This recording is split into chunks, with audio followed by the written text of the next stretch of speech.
Dear students, in this video we are going to discuss about some important facts about vector addition. In the previous videos I have taught you about what vector addition is. I have taught you about the analytical methods to get the sum, vector sum. We have used triangle law, we have used parallelogram law, but today we will be discussing few important facts about the same. So fact number 1, vectors of the same nature only can be added. For example, you cannot add velocity to acceleration. You cannot add displacement to force.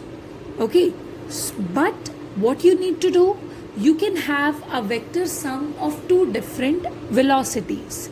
You can have a vector sum of two different accelerations. So whenever a particular vector is to be added to another vector, make sure that another vector is of the same nature as that of the first vector. So we have v1 vector plus v2 vector, velocity 1 plus velocity 2, and we will be finding out the resultant of them. Similarly, force vector can be added to force only, and it can be written as F1 vector, first force, plus F2 vector, second force. Next fact, vector addition is commutative. This means it doesn't matter which order you are following, the vector sum is going to be the same. For example, if you have A vector plus B vector or B vector plus A vector, there is no difference between them. I'll illustrate you what am I trying to say. Suppose you have A vector over here, OP is the direction which is specifying A vector, and then you have OQ which is depicting B vector.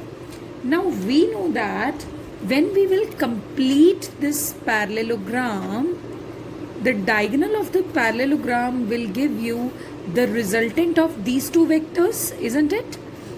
So let it be O, P, Q and this be S. We cannot take R because R vector is used for resultant. Anyway, so if OQ is B vector, PS is also B vector, directed like this.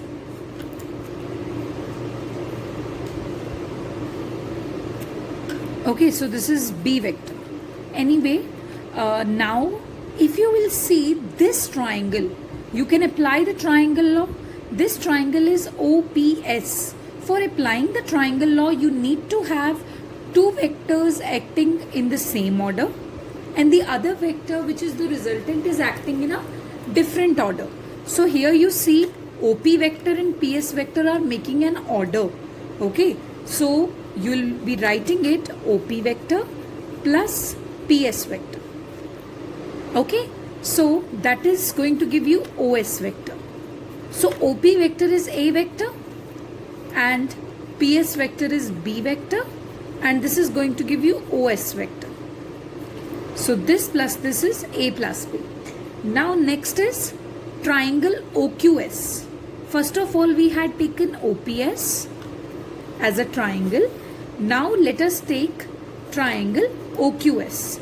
Now we will apply triangle law over here. Now you can see that OP and QS, they both are same.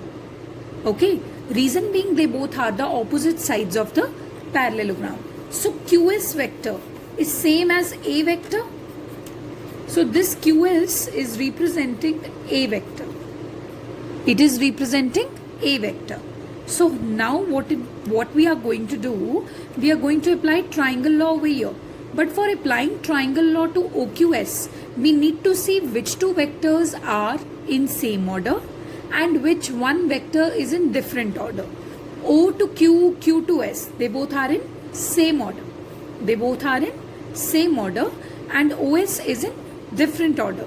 So OQ vector plus QS vector, they together are making OS vector. but OQ vector is B vector, QS vector is A vector, and this is simply equal to OS vector. But if you will compare these two equations, OS vector equals to this stuff, OS vector equals to this stuff. So if RHS of two equations are same, so we can compare them, isn't it? So A vector plus B vector equals to B vector plus A vector. So basically we have just proven that it doesn't matter which order of vectors you people are taking, the result is going to be the same. Whether it is A vector plus B vector or it is B vector plus A vector. I'll tell you why it is important to discuss this, because we are seeing from the very beginning that vectors are following different properties from the scalars, isn't it? Yes, they are. So we need to check all these properties for vectors also, whether they do satisfy them or not. For example, I taught you that vectors cannot be simply added like scalars. You cannot say that 10 newtons plus 7 newtons equals to 17 newtons unless you know the direction of those 10 newtons and those 7 newtons. Okay, so that's why we need to prove all the properties for vectors all over again. Now next property we are going to discuss is vector addition is associative.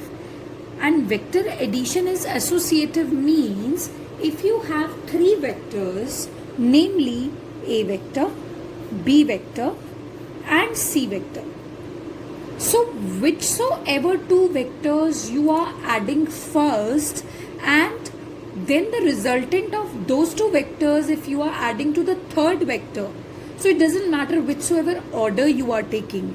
For example, suppose I take up A vector and B vector first. I add them. Okay.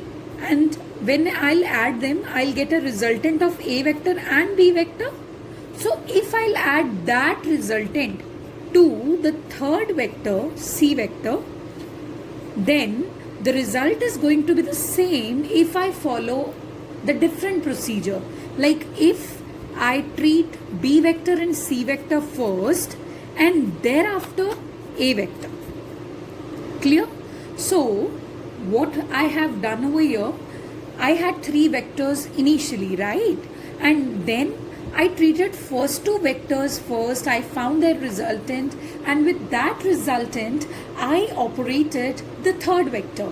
Okay, so after that, if I would treat these two vectors first, and with that resultant if I'm going to add the first vector, it's going to yield absolutely the same result. Okay, so this means vector addition is purely associative. Now next that we are going to discuss, next fact is something that makes use of parallelogram law and triangle law of vector addition, and it's a very tricky concept. Basically it's a concept that what happens when a boat tries to cross a river along the shortest path. When a boat tries to cross a river along the shortest path.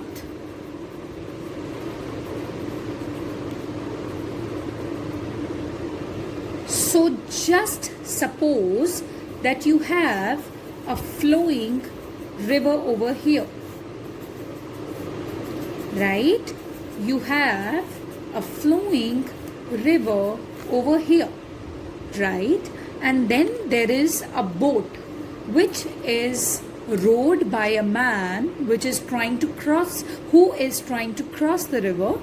So this is a boat and this is a man who's trying to row this boat. Fine. Now what happens? This man wants to cross the river along the shortest path. And we know that what could be the better shortest path than this? You can try any other path. It would not be shortest. You know that. Okay? You know that when you have a right angle triangle, hypotenuse is the longest side, isn't it? So whichsoever else path you'll choose, you are going to find out that it will be a longer path as compared to this one. Okay, so this is our shortest path, and the man tries to cross the river along this path. Now let me tell you something very, very important.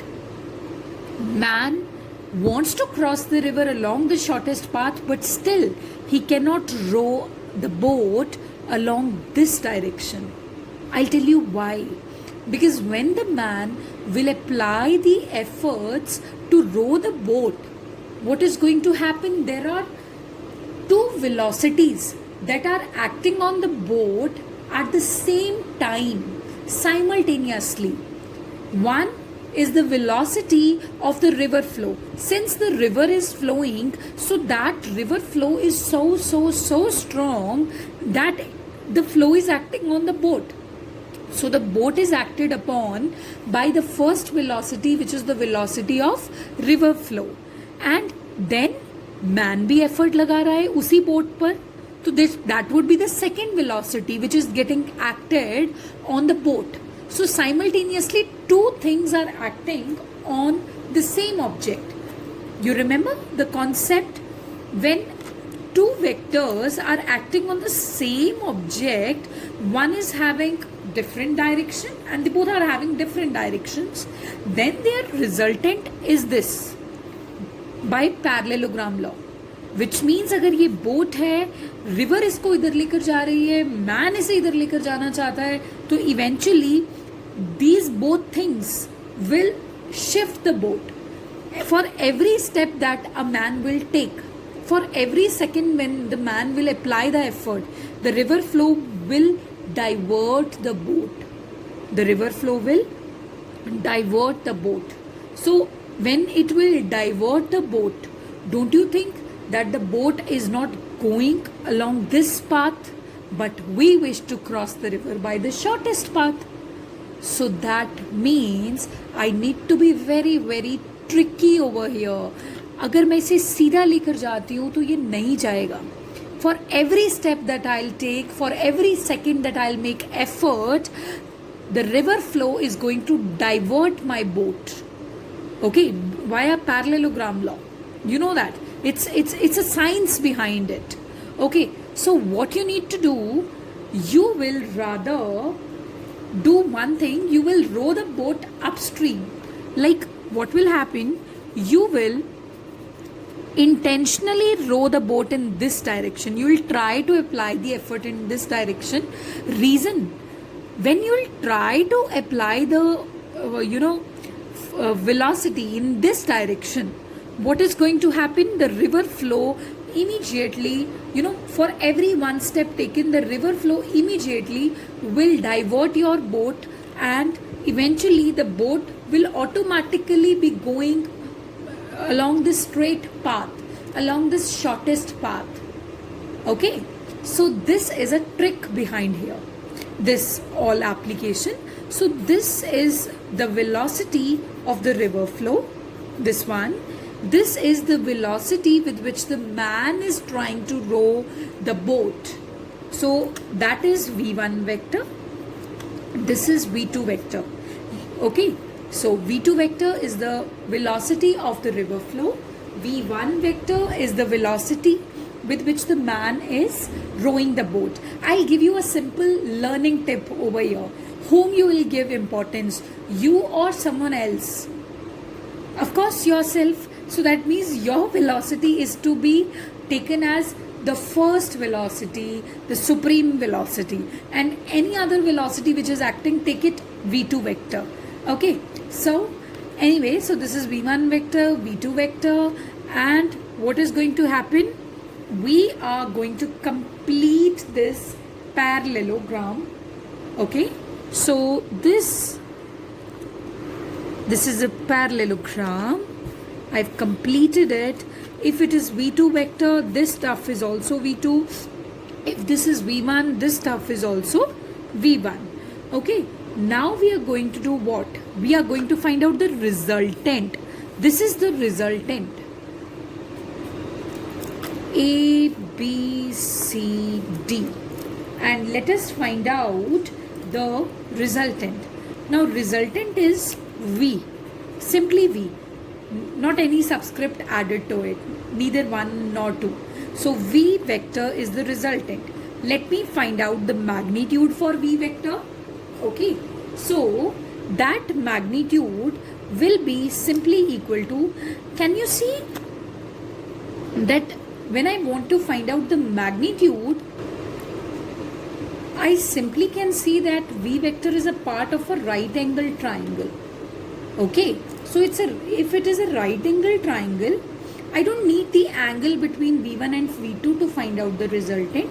Rather, what will I do? Simply see, this is the perpendicular, this is the this is the base, this is the perpendicular, and this is the hypotenuse.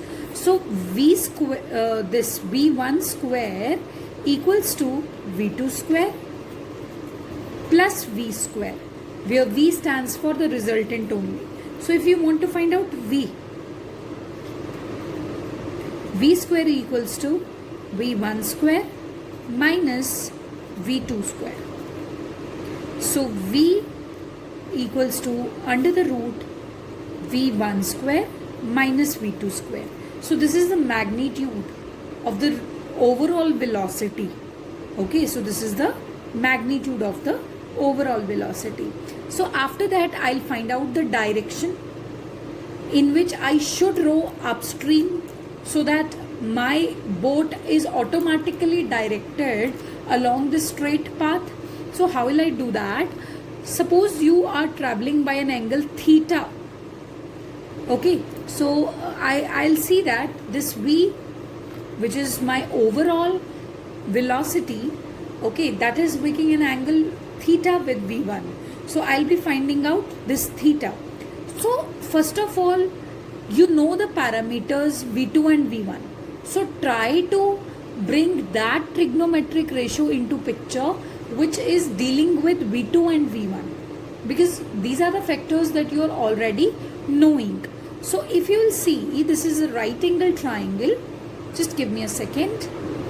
So if this is a right angle triangle, so how can we go about V2 and V1 and the direction? You can see that V2 is the perpendicular and V1 is the hypotenuse. If you do perpendicular upon hypotenuse, you get sine theta. So to find theta, you can write sine theta equals to V2 upon V1. Theta equals to sine inverse V2 by V1. So from this derivation, what you have learned, first of all, you have learned that whenever a person wishes to cross a river along the shortest path, then he needs not to go along that path, because when he will try to do that, what is going to happen? The river flow will disrupt disrupt the rowing of boat, and eventually the boat will get diverted from its path along which the man is trying to take it. So the man has to be tricky enough. Why can't the man be rowing upstream like this, so that whenever he takes one step ahead, whenever he tries to take the one step here, he wants to bring his boat here along this direction, the river flow comes automatically and he shifts it shifts his boat towards this direction. So that's which is going to happen. Okay, so then if this is the overall velocity and we need to find it, how will we find it out? This is the overall velocity. We need to find it out from the right angle triangle by looking that this is the base, this is the perpendicular, and this is the hypotenuse. After that we need to see कि मुझे कितने angle से रो करना पड़ेगा उस boat को, so that I can accomplish whatever I can achieve that straight path. So for that, what I need to do? I need to find out theta, and theta will be found out in terms of V2 and V1. Now next fact we are going to discuss is when a boat tries to cross the river in the shortest time. Right now we are not talking about shortest distance, rather we are talking about shortest time कि river cross करते हुए ऐसा कौन सा path होगा जिसमें आपको सबसे least time लगेगा. So that we are going to discuss. And how can we discuss it? Suppose it's a flowing river, it's a river, and thereafter there is a boat, and over that boat there's a man who is trying to row that boat. So if he wishes to cross the river by the shortest time, how can he go about it? He needs to rely upon the river flow. He needs to take support of the flow of river. For example, this time he will not be rowing upstream. Upstream means when you are going against the flow of river. In the last case, do you remember? The river flow was like this, but the man was going against the river flow. So that's why I was again and again saying that he was rowing upstream. But now the man will be rowing downstream. Okay, so intentionally, what will happen? Intentionally, this man will go in this direction. He will try to row the boat in this direction so that the river flow eventually comes, and that river flow drags the boat in this direction. Again the same thing, the boat is getting acted upon by the two velocities simultaneously. Okay, by the two velocities simultaneously. The first one is the man's velocity, which is V1 vector. The second one is the river velocity, V2 vector. Okay, so अब इस boat पर two velocities act कर रहे हैं. So what will happen? The boat neither will move in this direction nor in this direction. Rather, it will be a mixed bag. Rather, what will happen? These two velocities will eventually produce one resultant, along which the boat will actually be moving, and that resultant is this. Because if you will complete this parallelogram, you will see that its diagonal is going to give you the resultant. But don't you think that this resultant is, is favoring the flow of river? It is going with the flow of river. River is also flowing like this. So that means it is something which is called rowing downstream. Okay, the boat is moving downstream with the flow of river. So of course that will be fastest. Okay, because this time you are not struggling hard to go against the flow. So that's why the time taken along this path will be shortest. So let's have a look how we are going to do it. First of all, this is the resultant velocity V vector, and we will be finding out its magnitude. This time you can see that this V vector is the hypotenuse of this right angle triangle. Let it be A, B, C, D. If this is V2 vector, this is V2 vector, and for this right angle triangle, you can see this time this is the hypotenuse. So V square equals to V1 square plus V2 square. V equals to under the root V1 square plus V2 square. Isn't it? So after that, this is the magnitude of the resultant velocity. Now we will be finding out the direction of the resultant velocity. To find out that, let us suppose the direction, the angle which it makes is theta. Now we will be finding out this value of theta. I told you earlier that please don't cram that in the first case we are finding out sine theta and now we will be finding out tan theta. Remember that we need to find out the direction in terms of what is known to us. Like V1 and V2 are known to us.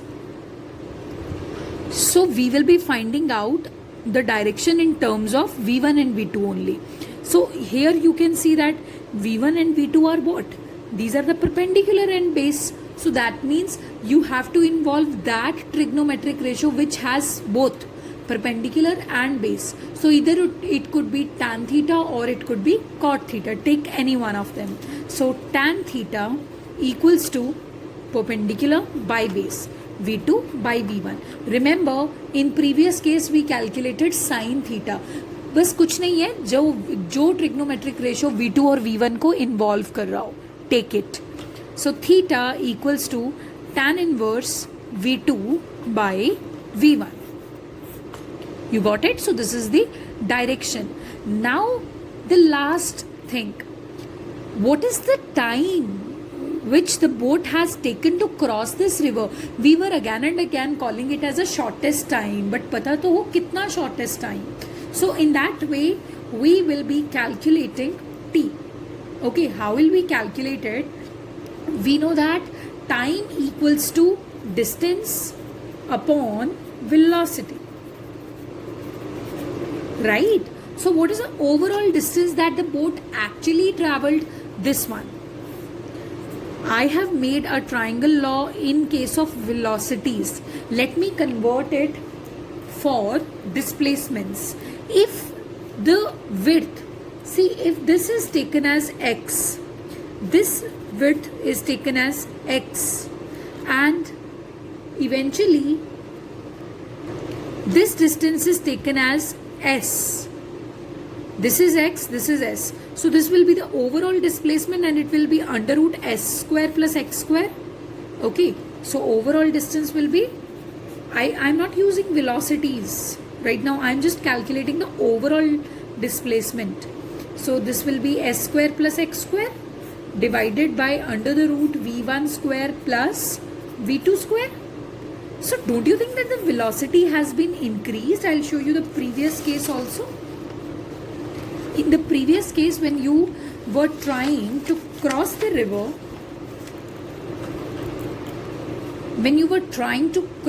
river, by the shortest path, this was the resultant velocity and its value was under root v1 square minus v2 square, and now the value is under root v1 square plus v2 square. So velocity किस case में ज़्यादा हुई? In this case, because this case is a downstream case. So if the velocity is more in this case, don't you think time will be less in this case? Because velocity is the denominator here, and more the velocity, more the denominator, lesser the time. So that way we are going to have the least time in this case. So this was the last fact, that when a boat tries to cross the river in the shortest time, it has to be rowed downstream. Thank you.